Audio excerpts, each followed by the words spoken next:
মোৰ যদি পত্নী ISI মই ৰ হৰি হাউ কেন ডেট বি তেওঁ ক'ব লাগিছিল মোৰ যদি পত্নী ISI মই আজিয়ে ডাইভোৰ্স কৰিম ক'ব সেইটো লাগিছিল নাই আজি যদি আমাৰ কোনোবাৰ পত্নী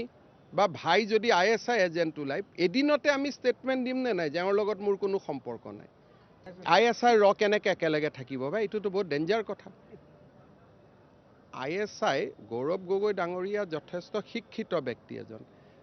পাকিস্তান আৰু ভাৰত একেলগে শুব পাৰে নেকি থাকিব পাৰে নেকি খাব পাৰে নেকি ISI হ'ল পাকিস্তান ৰ হ'ল ইণ্ডিয়া দুইগৰাকী কেনেকৈ একেলগে থাকিব এইটো it is a very dangerous thought husband যদি ৰ হয় ৱাইফ ISI হ'লে এটা ৰয়েও তেওঁৰ চাকৰি খেদিব ISIও তেওঁৰ চাকৰি খেদিব এইটো these are very dangerous thought সেইটো পোৱাৰ পিছতেই মই বেছি সোমাই গ'লোঁ এজন যেতিয়া মানুহে ক'ব পাৰে যে মোৰ ৱাইফ ISI মই ৰ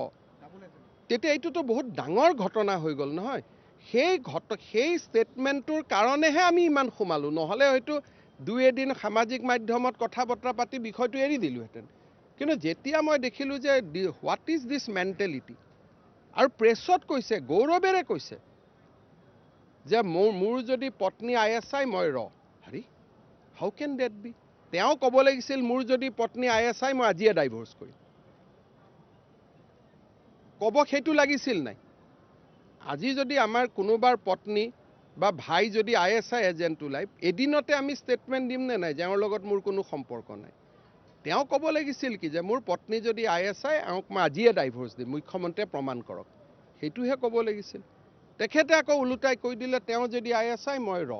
ISI আৰু ৰটো এখন ঘৰত থাকিব নোৱাৰে